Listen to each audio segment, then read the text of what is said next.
Out of turn number 4. The pace car is at the moment still on the racetrack. Now it dives to the inside toward the pit area, and we should get a green flag for this 198 lap race. The ARCA Permatex 300 underway. The green flag comes out. Into turn number 1 they go. Alan Kulwicki with about a half a car length lead as they went into turn number 1, but now as they come out of turn number 2 onto the backstretch, it's the pole sitter, Bill Venturini, who's opened up about a 2 or 3 car length advantage. Going in now to turn number 3, Kulwicki pulling up and making it about a half a car length. He may pull a move here in turn number 4. Let's watch him. That's Kulwicki in the yellow and black car. The leader, Bill Venturini, lap number 1 completed. Venturini is your leader.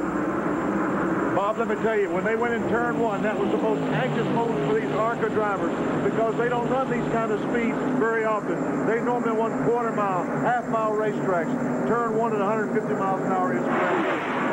The pole-sitting qualifying speed here this afternoon was 168.115 miles an hour. That was a new record, breaking the previous record, which was set by Brett Bodine earlier.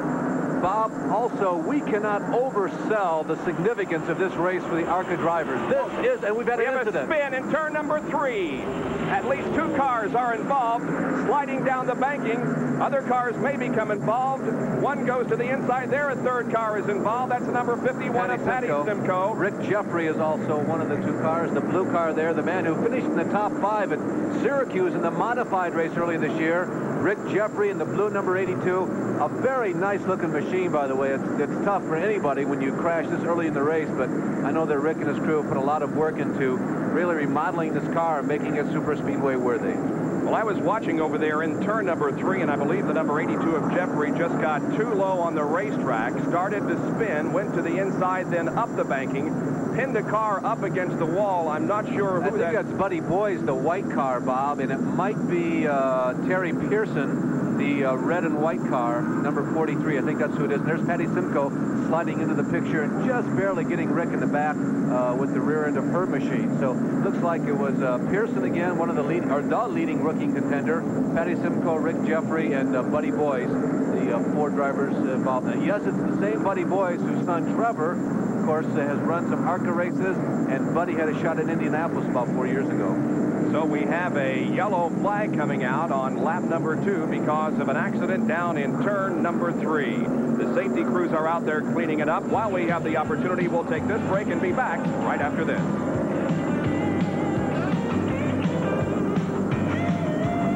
That's how this type of racing began. This is a long way from like the 1-mile dirt track at Fort Miami Speedway in Maumee, Ohio, where, as a matter of fact, they had a few big midget races also back in the early 50s. Look at Keselowski. Oh, spinning. They touch. Keselowski just touched him. He's spinning down the backstretch. Kulwicki may get straight down here and not lose a position. He was 12 seconds ahead. Now the car is going to stall on him. Oh. The right front tire's gone and the car won't move. And I think the left rear tire is down also. What an unbelievable turn of events. It didn't look like Keselowski had touched him very severely, but just enough. It almost looked like the draft was upset. He was running so close to Allen. You can see him trying to get the car moving again. The back tire is spinning, but the car just unable to move. I was about to tell you that he was 12 seconds ahead of Venturini when he and Keselowski touched in turn number 2, and Kulwicki spins down the backstretch. Here it is again. Watch it close, Benny. I don't know if he ever hits him, really. I don't know. Yeah, I think they touched. Yeah, I think they touched right there just enough. And let me tell you, I touched Buddy Baker there one time and did the same exact thing to Baker coming off that corner years ago. And it doesn't take much, fellas. Just one little tap, and that's the result. And Keselowski has to feel really bad about this because although he was staying right up with Alan Kulwicki, he was not on the same lap and was not fighting for the position, and he essentially knocks Alan out of competition here. Boy, I'll tell you, what a deflating moment, because Alan Kulwicki, who has struggled so hard all year long to do well in the Winston Cup racing, and all of you are aware that he's been reasonably successful. Looks like he will be the Rookie of the Year in NASCAR. Probably was hungry for a win. This guy is used to winning 2 or 3 times a year, and today looked like was going to be his day in such a minor incident, and now he's out of there. So our second caution period of the race. The first caused on lap number 2 when we had a 3-car crash, and now Alan Kulwicki spins down the backstretch. Now ESPN and ARCA present a track fact.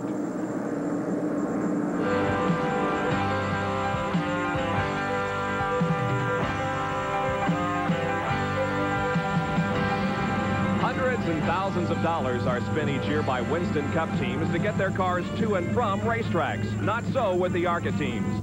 Now, although the cars that compete in both series are very similar, and some drivers sometimes compete in both series, the way the ARCA teams get their cars to the track, well, not quite as much money spent. Here's the old cube van that's used by many of the ARCA teams to get their cars to and from short track races. Then you have the old standard flatbed that's been used for many, many years to haul cars to and from racetracks. And then there's this unique operation. Bernie Robidart uses an old school bus to get his car to and from ARCA races. Pit stops are For any given car, given its horsepower, given its setup, giving its suspension, giving its weight, there's just that perfect set here. And there's trouble in the front stretch. David Sosby, Bill Ingram coming together, coming right down the front stretch. They're battling for position just as we went to them. They come together, coming down the front straightaway. And we have a third car that is close to being involved. I don't think he completely got involved, but as he came down the straightaway, his view was obliterated by smoke, but somehow I think he managed to miss the 2 cars that had collided here on the main straightaway. David Sosby, there you see him in the red and gray number 81. His father, Gober, is a former feature winner, main event winner in ARCA. He's the name Sosby is almost a legend around here, and David has done well on the super speedway races that he's entered in for ARCA. Let's take a look at the replay. It occurred as the cars came off the 4th turn down the straightaway. What happened was Sosby did not realize that the Pearson automobile was on the outside of him. He comes up the racetrack, pinned Pearson against the outside retaining wall, who in turn hit the Sosby car in the... Well, Lee Raymond was on the low side of the racetrack, and Sosby was kind of the meat in the sandwich, so to speak. Well, that is Bill Ingram right there, Benny, in that yellow and blue number 62 car. And I think that Ingram, watch his left front. He starts to dart in here and tries to get between the wall. His left front tries to get between the wall, and that is Sosby. Yep, Sosby moves up on him. Well, that's right. Sosby had no idea he was there. He comes up the racetrack, touches him in the right rear. The car goes head on in the wall.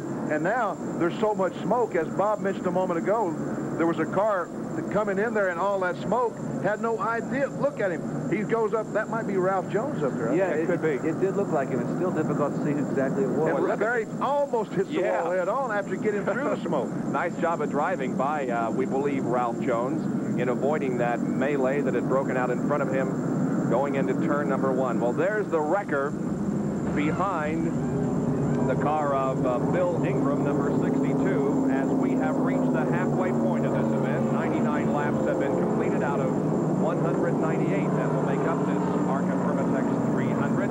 This is the 3rd yellow flag of the race. We went so long there without a yellow flag, and now we've had 2 in the last few laps. Kulwicki spins down the backstretch in this 2-car collision here on the main straightaway. We'll be right back.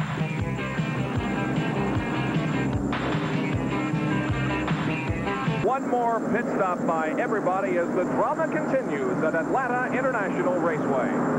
We're rest in the middle of the racetrack on the banking, but more importantly than the spin itself is the fact that we are under yellow, and that means that we are expecting now a flurry of pit stop activity.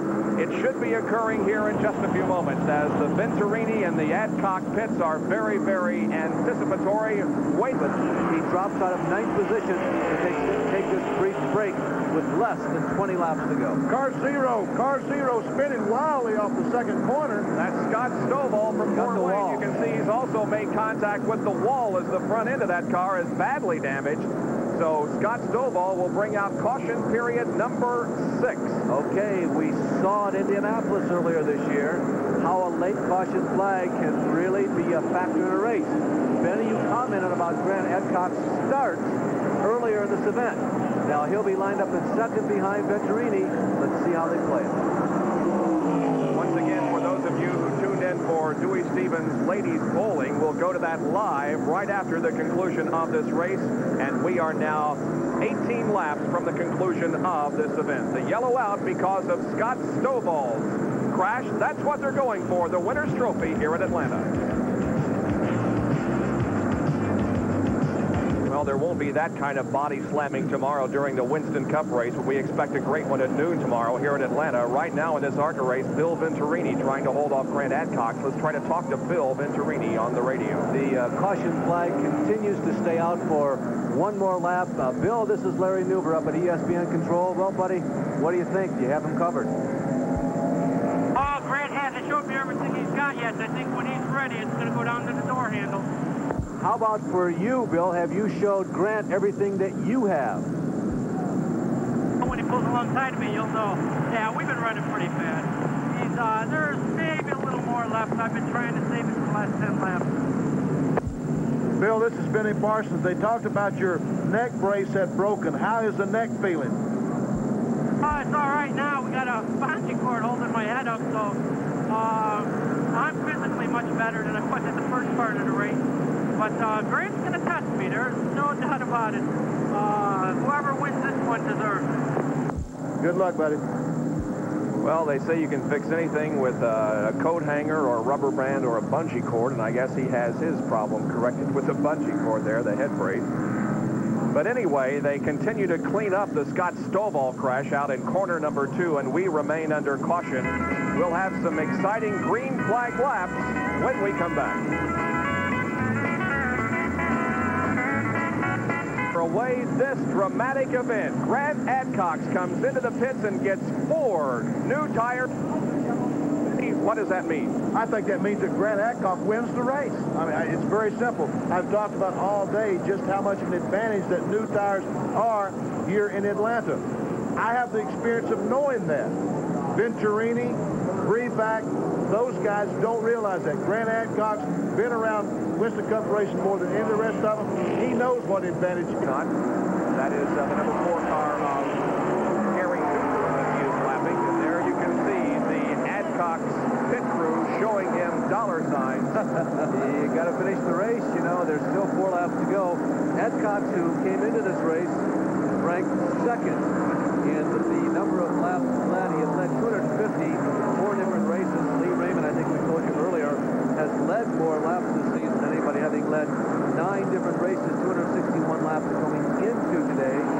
Bobby Jack was 3rd, Jack was 4th, and Brett Bodine in the space of 1 race last October here was 5th in laps led for the whole season. He led 170 laps. Grant Adcox is 36 years of age. He hails from Chattanooga, Tennessee, and is a truck sales manager for Adcox Kirby Chevrolet. And right now his Chevrolet is in the lead. Down the backstretch, heading into turn number 3. Harold Kinder, the official starter for the NASCAR Winston Cup Series, is the flag man, and he has the white flag furled. Now it becomes unfurled, and the white flag goes out to Grant Adcox. 1 more left to go. Bill Venturini about a half a straightaway behind, but it looks like as though Grant Adcox is going to win this race here at Atlanta. He comes off the second corner, down the backstretch once again. There isn't a whole lot of traffic between himself and the checkered flag, so he shouldn't have much traffic to worry about. He's between turns 3 and 4 now. In turn number 4, coming off onto the straightaway, Grant Adcox wins the ARCA Permatex 300 here at Atlanta. Bill Venturini crosses the line in second position. Those are the only 2 cars on the lead lap. And there's the celebration of the Adcox crew, and there is the trophy that Grant will be putting in the back of the car. That fellow that was holding up the board a moment ago with a money sign on it, I think that was Bob Brown, his engine builder. That probably meant I'm going to get paid.